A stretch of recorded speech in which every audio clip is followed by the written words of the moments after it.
হাত তুলে চাও, কারণ ইন্নাল্লাহ হাইয়ুন কারীম, আল্লাহ বড় লাজুক এবং লজ্জাশীল। বান্দা যখন হাত তুলে ভিক্ষুকের মতো কিছু চায়, ওই হাত খালি হাতে ফিরিয়ে দিতে আল্লাহ লজ্জা লাগে। খালি হাতে ফিরিয়ে দিতে আল্লাহ লজ্জা পান। হাত তুলে চাইবেন, দোয়াতে আল্লাহর নামগুলো ধরে ধরে ডাকুন, ইয়া আল্লাহ, ইয়া রহমান, ইয়া রহিম, ইয়া হাইয়ু, ইয়া কাইয়ুম, বিরহমাতিকা আস্তাগীথ। আল্লাহ নাম ধরে ধরে চান, ওই দোয়া আল্লাহ কবুল করবে। বিষ্ণু নবীর উপর দুরূদ পড়েন, যে বিষ্ণু নবীর উপর দুরূদ পড়ে না, ওই দোয়া আল্লাহর কাছে কবুল হয় না, এটা আকাশে পেন্ডিং থাকে। কুল্লু দুআ মুআল্লাক মাহজুব বাইনা সামাই ওয়াল আরদি মা লাম ইউসাল্লা আলাইয়া। বিষ্ণু বলেন সব দোয়া আকাশে পেন্ডিং থাকে যতক্ষণ আমার উপর দুরূদ পড়া না হয়। মোবাইলে দেখবেন ব্যালেন্স না থাকলে মেসেজ পাঠালে কি হয়ে থাকে, ওটা পেন্ডিং, আবার টপ আপ করলেই সেন্ড। আপনি যে বলেন হুজুর আমার দোয়া কবুল হয় না, কেন হয় না বলছেন এবার? হ্যাঁ, নবীর উপর দুরূদ পড়েন নাই তো, আল্লাহুম্মা সাল্লি ওয়া সাল্লিম ওয়া বারিক আলাইহি। শুরু করবেন বিষ্ণু নবীর উপর দুরূদ দিয়ে, মাঝেও পড়বেন, শেষেও পড়বেন, আগেও পড়বেন, পরেও পড়বেন। আপনার দোয়া কবুল করবে কে? একাগ্র চিত্তে চাইতে হবে আল্লাহ তাআলার কাছে। ইফতারের আগে দোয়া কবুল হয়, দোয়া করবেন। বৃষ্টি যখন পড়ে দোয়া কবুল হয়, দোয়া করবেন। আর দুআউ মুস্তাজাবা বাইনাল আযানি ওয়াল ইকামা, আযানের কামাতের মাঝখানে দোয়া করলে দোয়া কবুল হয়। আম্মা বা দোয়া করলে দোয়া কবুল হয়। হজ থেকে যে রিসেন্ট ফিরে আসে তার কাছে যে দোয়া চান, দোয়া করলে দোয়া কবুল হয়। খাতমুল কোরআনের পরে দোয়া করলে ওই দোয়া কবুল হয়। মাজলুম দোয়া করলে ওই দোয়া আল্লাহ ফেরায় না। কোরআনে আল্লাহ তাআলা বলেছেন ওয়াসজুদ ওয়াকতারিব, যদি তোমরা আমার কাছে আসতে চাও তাহলে তোমরা সিজদায় লুটিয়ে পড়ো। তাহলে ফর্মুলা পেয়ে গেছি না? আল্লাহর কাছে যেতে হলে সিজদায় লুটিয়ে পড়তে হবে। আপনি সিজদায় চলে গেলেন তো আল্লাহর কাছে চলে গেলেন। আপনি যখন সিজদা দেন মনে হয় যে আপনি কার্পেটের উপর সিজদা দিয়েছেন, মনে হয় জায়নামাজে সিজদা দিয়েছেন, মনে হয় মসজিদের টাইলসে সিজদা দিয়েছেন, কিন্তু আসলে আপনার সিজদাটা আল্লাহর কুদরতি পায়ের উপরে গিয়ে পড়েছে। ওয়াসজুদ ওয়াকতারিব, আল্লাহ বলেন সিজদা দাও, সিজদায় লুটিয়ে পড়ো, আমার কাছে চলে আসো। এবং হাদিসে বিষ্ণু সাল্লাল্লাহু আলাইহি ওয়াসাল্লাম বলেছেন আকরাবু মা ইয়াকুনুল আবদু মির রাব্বিহি ওয়া হুয়া সাজিদ ফাআকসিরু ফিহি দুআ। বান্দা যখন সিজদায় চলে যায় তখন বান্দা আল্লাহর সবচাইতে কাছে চলে যায়। ফাআকসিরু ফিহি দুআ, তাই ওই সময়টাতে তোমরা বেশি বেশি দোয়া করো, আল্লাহর কাছে চাও। কারণ এটা একটা মাহেন্দ্রক্ষণ, কি বলেন? সিজদায় যখন চলে গেলাম আল্লাহর সবচেয়ে কাছে চলে গেলাম, বেশি বেশি খেলেন, এই সুযোগটা কাজে লাগাও, তখন বেশি বেশি কি করো? দোয়া করো। দীর্ঘ সময় সিজদায় পড়ে থাকার জন্য বিষ্ণু সাল্লাল্লাহু আলাইহি ওয়াসাল্লাম আমাদেরকে উৎসাহিত করেছেন। দীর্ঘ সময় তিনি সিজদা দিতেন। বিষ্ণু সাল্লাল্লাহু আলাইহি ওয়াসাল্লামের সিজদাগুলো কি আমাদের সিজদার মতো ছিল ভাই? আম্মা জান আয়েশা রাদিয়াল্লাহু তাআলা আনহা বলেন, বিষ্ণু সাল্লাল্লাহু আলাইহি ওয়াসাল্লামের তাহাজ্জুদের নামাজের এক একটা সিজদা ছিল এরকম, কোরআনের 50টা আয়াত তেলাওয়াত করতে যত সময় লাগে বিষ্ণু সাল্লাল্লাহু আলাইহি ওয়াসাল্লামের এক একটা সিজদা ঠিক ততটা লম্বা ছিল। এত দীর্ঘ সময় বিষ্ণু সাল্লাল্লাহু আলাইহি ওয়াসাল্লাম সিজদায় পড়ে থাকতেন। তো বিষ্ণু বলেছেন তুমি যখন সিজদায় পড়ো আল্লাহর সবচেয়ে কাছে চলে যাও, সো ওই টাইমটাতে দোয়া করো। কি দোয়া করব? বিষ্ণু সাল্লাল্লাহু আলাইহি ওয়াসাল্লাম সিজদায় পড়ে তাসবিহ করতেন, সুবহান রাব্বিয়াল আ'লা, সুবহান রাব্বিয়াল আ'লা। এর অর্থটা খুব সুন্দর, এর অর্থটা আপনারা জানেন? সুবহান রাব্বিয়াল আ'লা মানে আমি আমার রবের পবিত্রতা ঘোষণা করছি, যিনি হচ্ছেন আল আ'লা, সর্বোচ্চ, সবচেয়ে বড়, তার চেয়ে বড় কেউ হতে পারে না। আরবিতে আল আ'লা শব্দের অর্থ হচ্ছে সবচেয়ে উঁচু, সবচেয়ে বড়, সর্বোচ্চ, এটাকে বলে আ'লা। আর আরবিতে সবচেয়ে খাটো, সবচেয়ে নিচু, সবচেয়ে নিম্নে, এটার আরবি হচ্ছে আল আসফাল, এটাকে কি বলে? আল আসফাল। আল্লাহ তাআলা কোরআনে বলেছেন ইন্নাল মুনাফিকিনা ফি দারকিল আসফালি মিনান নার, মুনাফিকরা জাহান্নামের একেবারে নিচে থাকবে, নিচে। তাহলে সবচেয়ে নিচু অবস্থানকে বলে আসফাল, আর সবচেয়ে উঁচু অবস্থানকে বলে আ'লা। আওয়াজ করে বলুন, সবচেয়ে উঁচু অবস্থানকে বলে, আমরা ওইটাই বলি আল্লাহকে সুবহান রাব্বিয়াল আ'লা, আমি আমার রবের পবিত্রতা ঘোষণা করছি যিনি আ'লা, সর্বোচ্চ। আচ্ছা একটু খেয়াল করে বলেন তো, তিনি যখন আ'লা তখন আমাদের অবস্থাটা কি? সিজদা মানে হচ্ছে আমার কপাল, আমার নাক, মানুষ তার দেহের সবচেয়ে দামি অঙ্গ মাটিতে ঘষতে শুরু করে, ওই টাইমে, ঠিক কিনা? মানে আমার ইগো, আমার অহংকার, আমার দাম্ভিকতা সবকিছু ছেড়ে ফেলে দিয়ে আমি আমার সর্বোচ্চ সাবমিসিভনেস, লয়ালটি, আনুগত্য, হাম্বলনেস, বিনয় আল্লাহর কাছে দেখাচ্ছি। সিজদায় আমরা যত ছোট হই এর চেয়ে ছোট আর হওয়া যায় না। সিজদায় আমরা যতটা বিনয়ী হই একটা মানুষ এর চেয়ে বিনয়ী আর হতে পারে না। এই তো নামাজ শুরু করলাম, আল্লাহু আকবার, এরপর রুকুতে জাস্ট বো ডাউন আর হেড, মাথা একটু ঝুঁকালাম, আর সিজদায় একেবারে মাথাটা কি করলাম?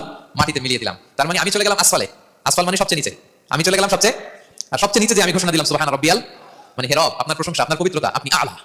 আল্লাহ আমি আর নিজেকে এর চেয়ে তুচ্ছ করতে জানি না, এর চেয়ে ছোট আর করতে পারি না, আমি আমার নিজেকে উজাড় করে দিলাম, সবচেয়ে ছোট, তুচ্ছ, নগণ্য করে আপনার সামনে উপস্থাপন করে আমি ঘোষণা দিচ্ছি সুবহান রাব্বিয়াল আ'লা।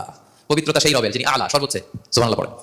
তাহলে সিগনিফিকেন্স বুঝতে পারছেন কেন বিষ্ণু সাল্লাল্লাহু আলাইহি ওয়াসাল্লাম এটা পড়তেন সুবহান রাব্বিয়াল আ'লা? কারণ আমি থাকি সবচেয়ে আসফালে, নিচে, আর তখন আমি ঘোষণা দিই glory be to Allah, the most high, the most high, the most high আ'লা। আল্লাহ আমি একেবারে নিচে, কিন্তু তুমি হচ্ছে আ'লা। মজার ব্যাপার হচ্ছে সিজদায় আপনি যত নিচেই থাকেন না কেন, মাথা নাক নিচে করে ফিসফিস করে যাই বলেন না কেন, এটা মুহূর্তে আল্লাহর আরশে চলে যায়। আপনি নিচু হবেন কিন্তু কথা চলে যাবে আল্লাহর আরশে। এজন্য বিষ্ণু সাল্লাল্লাহু আলাইহি ওয়াসাল্লাম বলতেন মান তাওয়াদা তারাফা, যে নিচু হয় আল্লাহ তার টেনে উপরে উঠায়। আপনি সিজদা দাও মানে কি? নিচু হওয়া, ছোট হওয়া। তো বিষ্ণু সাল্লাল্লাহু আলাইহি ওয়াসাল্লাম বলেছেন বেশি বেশি সিজদা দাও, তাহলে আপনার মর্যাদা সম্মান বাড়াই দিবে কে? সম্মানিত ভাইরা, আমরা শুধু সিজদায় যে সুবহান রাব্বিয়াল আ'লা এটাই পড়ি, তিনবার শুধু এটাই পড়ি, কিন্তু বিষ্ণু সাল্লাল্লাহু আলাইহি ওয়াসাল্লাম সিজদায় যে আরো অনেক দোয়া পড়তেন, সেগুলো কি পড়েন আপনারা? বিষ্ণু সাল্লাল্লাহু আলাইহি ওয়াসাল্লাম সুবহান রাব্বিয়াল আ'লা এর পাশাপাশি তিনি সিজদায় যে পড়তেন সুবহানাকা আল্লাহুম্মা রাব্বানা ওয়া বিহামদিকা আল্লাহুম্মা ইগফিরলি, এটা জানি না আমরা। সুবহানাকা আল্লাহুম্মা রাব্বানা ওয়া বিহামদিকা আল্লাহুম্মা ইগফিরলি এর অর্থ হচ্ছে হে আমার রব আপনার পবিত্রতা ঘোষণা করছি, আপনার প্রশংসা আমরা করছি, আল্লাহ আপনি আমাকে ক্ষমা করে দেন, আল্লাহুম্মা ইগফিরলি। এই দোয়াটা বিষ্ণু সাল্লাল্লাহু আলাইহি ওয়াসাল্লাম পড়তেন।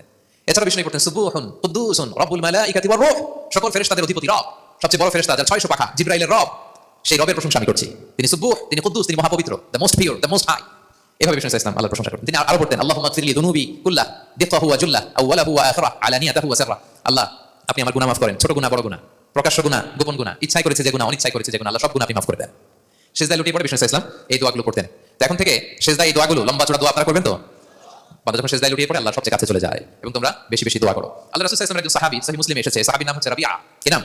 ওনার নাম হচ্ছে রাবিআ ইবনু কাব আল আসলামী রাদিয়াল্লাহু তাআলা আনহু। উনি বলেন কুনতু আবিতু ইনদা রাসূলিল্লাহ, একবার আমি রাত্রিবেলা রাসূল সাল্লাল্লাহু আলাইহি ওয়াসাল্লামের সাথে ছিলাম, কোনো এক কারণে রাসূলের সাথে রাত কাটিয়েছি।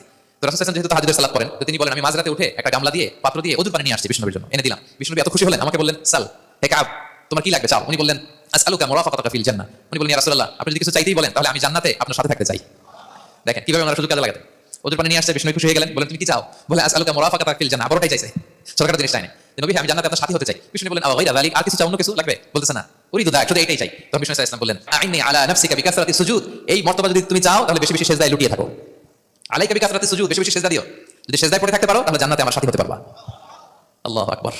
তাহলে সম্মানিত ভাইরা, সেজদা দেওয়ার মধ্যে দিয়ে আমরা আল্লাহর কাছে যেতে পারি। ক্লোজ আপ ওয়ান তো আমাদেরকে হারাম কাছে আসার গল্প শোনায়, কোরআন আমাদেরকে আল্লাহ তাআলার কাছে কি করে আমরা যেতে পারি এই গল্প শোনাচ্ছে। কোরআন বলে ওয়াসজুদ ওয়াকতারিব, সেজদায় লুটিয়ে পড়ো, আমি আল্লাহর কাছে আসো।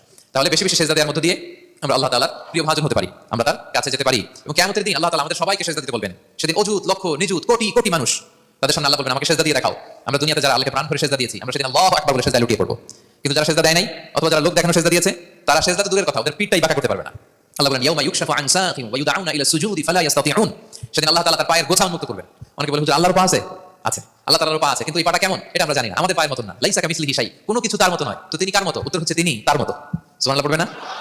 লাইসা কামিসলিহি শাই, তার মতো কিছু নাই, তো তিনি কার মতো? তিনি তার মতো। ওয়ালাম ইয়াকুল্লাহু কুফুয়ান আহাদ, তার মতো, তার সমকক্ষ কোনো কিছু নাই, তিনি তার মতো। সেদিন আল্লাহ তাআলা তার পবিত্র পায়ের গোছা, পায়ের নলা উন্মুক্ত করবেন এবং আদেশ করবেন সেজদা দাও। আমরা সবাই আল্লাহু আকবার বলে সেজদায় লুটিয়ে পড়বো।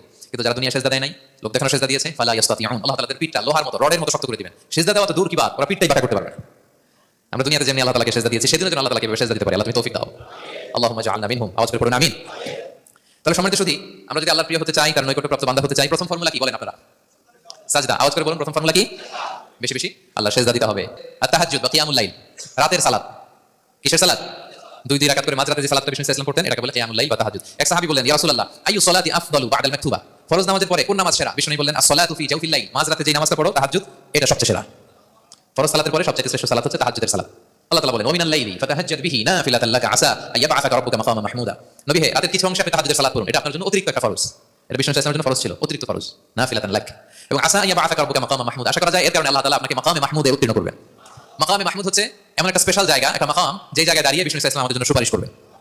মাকামে মাহমুদে দাঁড়িয়ে বিষ্ণু সাল্লাল্লাহু আলাইহি ওয়াসাল্লাম আমাদের জন্য সুপারিশ করবেন। তাই আমরা যারা তাহাজ্জুদের সালাত আদায় করব, আমাদের এরকম মাকামে মাহমুদ মানে সুউচ্চ মর্যাদার আসনে আল্লাহ তাআলা নিয়ে যাবেন। যারা তাহাজ্জুদ করে তাদের মর্যাদা বাড়িয়ে দেয় কে? এই নামাজটাকে আল্লাহ এত পছন্দ করেন কেন? কারণ এটা এমন সময় পড়া হয় যে সময় দুনিয়ার সবাই ঘুমায়। দুনিয়ার সবাই কি করে? নিঝুম নিস্তব্ধ রাত, আপনি উঠে ওযু করে নামাজ পড়তেছেন, তখন আপনি ঘুমান না, আপনি তখন আল্লাহর রঙে রঙিন হতে চান, কারণ আল্লাহও ঘুমায় না। সুবহানাল্লাহ পড়েন। আল্লাহ বলে লা তাখুযুহু সিনাতু ওয়ালা নাওম, never to sleep not to slumber overtakes me. আমি আল্লাহর ঘুম তো আসে না, ঘুমের আগে যে তন্দ্রা আসে ওইটাও আসে না। আপনি তো স্বাভাবিক ঘুমকে বলে নাওম, আওয়াজ করে বলেন তো ঘুমের আগে কি? নাওম। আর ঘুমের আগে যে একটা ডোজি ডোজি ভাব আসে, ঝিমুনি আসে, এটাকে বলে সিনা। এটা কি বলে? আল্লাহ বলে লা তাখুযুহু সিনাতু ওয়ালা নাওম, আমি আল্লাহর ঘুম নাই, ঘুমের আগে যে তন্দ্রা আসে ওইটাও নাই। তো আপনি ওই টাইমে আল্লাহর রঙে রঙিন হতে চান, আল্লাহ ঘুমায় না তো আপনিও ঘুমান না। ঘুমের একটা গভীর নাম আছে, ওটার নাম হচ্ছে হুজুদ। আওয়াজ করে বলেন তো এটার নাম? ওটা মাঝরাতে শেষ রাতে যে একটা গভীর ঘুম আসে, এটার বলে হুজুদ। দেখবেন যে শেষ রাতে একটা এমন মজার ঘুম আসে, কম্বলটা টেনে টেনে এসিটা ছেড়ে দিয়ে আরেকটু ঘুমাইতে মনে চায়, আরেকটু ঘুমাই, এরকম একটা ঘুম আছে না? আরামের ঘুম। তো এই আরামের মাঝরাতের গভীর ডিপ স্লিপিং, ওইটার আরবিতে বলে হুজুদ। ওটার আরবিতে কি বলে? এই হুজুদের ঘুমকে স্যাক্রিফাইস করে যে নামাজটা পড়া হয়, ওটাকেই বলা হয় সালাতুল হুজুদ বা সালাতুত তাহাজ্জুদ। পড়েন সুবহানাল্লাহ। হুজুদকে স্যাক্রিফাইস করে আপনি নামাজ পড়েছেন, এজন্য এই নামাজটার নাম সালাতুল হুজুদ বা সালাতুত তাহাজ্জুদ। ওয়া মিনাল লাইলি ফাতাহাজ্জাদ বিহি নাফিলাতান লাক আসা আন ইয়াবআসাকা রাব্বুকা মাকামান মাহমুদা।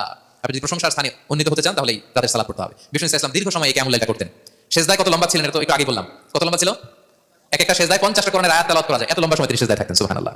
আর কত দাঁড়িয়ে থাকতেন এটা বলে লাভ নেই। দাঁড়িয়ে থাকতে থাকতে থাকতে থাকতে হাত ধরে যেত, এরপর হাত ছেড়ে দিতেন, তারপর কোরআন তেলাওয়াত করতেছেন, আবার একটু ভালো লাগলে আবার হাত বাঁধতেন। দাঁড়িয়ে থাকতে থাকতে থাকতে থাকতে হাত্তা তাতাফাক্কারা কদামা, পা দুইটা ফুলের মোটা হয়ে যেত। আমাদের আয়েশা বলতেন ইয়া রাসূলুল্লাহ ক্বাদ গুফিরা লাকা মা তাকাদ্দামা মিন যামবিকা ওয়া মা তাআখারা, আপনার তো এমনি গুনাহ নাই, কিন্তু আল্লাহ ঘোষণা দিয়েছে আপনার আগের পরের সব গুনাহ মাফ। তারপর কোনো গুনাহই নাই, আপনি এত কষ্ট কেন করেন? বিষ্ণু বলেন ইয়া আয়েশা আফালা আকুনা আবদান শাকুরা, আমি কি শুকরগুজার বান্দাদের অন্তর্ভুক্ত হতে চাইবো না? আমি কি আল্লাহ শুকরগুজার বান্দা হতে চাইবো না? আল্লাহ আমাকে ক্ষমা করেছেন ঠিকই, কিন্তু আমার তো কিছু দায়িত্ব আছে। আমি কি নিজেকে সর্বোচ্চ ভাবে আল্লাহর কাছে পেশ করবো না? সারা রাত দাঁড়িয়ে বিষ্ণু ইসলাম এরকম কিয়ামুল লাইল করতেন। আপনারা পড়েন তো নাকি? পড়বেন প্রিয় ভাইরা। যদি নিজের সম্মানকে আল্লাহর কাছে উচ্চে তুলে ধরতে চান, যদি বিষ্ণু ইসলামের সুপারিশ চান, যদি আল্লাহ তাআলার প্রিয় ভাজন হতে চান, তাহলে তাহাজ্জুদ ইজ কম্পালসরি। কি পাওয়া যাবে তো ইনশাআল্লাহ? যে বেশি বেশি আল্লাহ তাআলার কাছে চাওয়া, মানে দোয়া করা। কি করা? বিষ্ণু ইসলাম বলেন দুআউ মুখুল ইবাদা, দোয়া হচ্ছে ইবাদতের নির্যাস। দোয়া কি? ইবাদতের নির্যাস। এবং আল্লাহর কাছে চাইলে আল্লাহ খুশি হয়, না চাইলে আল্লাহ বেজার হয়। ইন্টারেস্টিং না ব্যাপারটা? আর দুনিয়াতে বারবার চাইলে খুশি হন আপনি? একটা বিষয় নিয়ে একজনের কাছে গেলাম, ভাই বিপদে পড়ছি, একটু হেল্প করেন, করলো। এরপরের সাথে আবার গেলাম, ভাই আমার একটু সমস্যা, টাকা পয়সা, একটু হেল্প করেন, মুখ লজ্জা ধরেন, আবার করলো। এরপরের সাথে আবার গেলাম, ভাই বিপদে পড়ছি, একটু হেল্প করেন। এবার কেমন লাগবে বলেন তো? আচ্ছা গেল। এরপরের সাথে আবার, এবার কি করবে? দৌড়ে নিয়ে দিবে লাঠি লয়া, ঠিক কিনা বলেন? তুমি মামুর বাড়ি রাখতে পাইছো না, প্রতি সপ্তাহে সপ্তাহে বিপদে পড়ছি। তার মানে এই দুনিয়ার হাইসিয়াত হচ্ছে বারবার কারোর কাছে কোনো ইস্যু নিয়ে যাওয়া যায় না, বারবার কোনো ব্যাপার নিয়ে কারোর কাছে যাওয়া যায় না। চাইলে সে রাগ করে, অখুশি হয়, কিন্তু আল্লাহর কাছে এটা বিপরীত। বিষ্ণু বলেন ইন্নাহু মান লাম ইয়াসআলিল্লাহা ইয়াগদাব আলাইহি, যে আল্লাহর কাছে বারবার বারবার চায় না, আল্লাহ তার উপর রাগান্বিত হয়ে যায়। আর বারবার বারবার বারবার তার কাছে চাইলে আল্লাহ তাআলা তার প্রতি খুশি হয়ে যায়।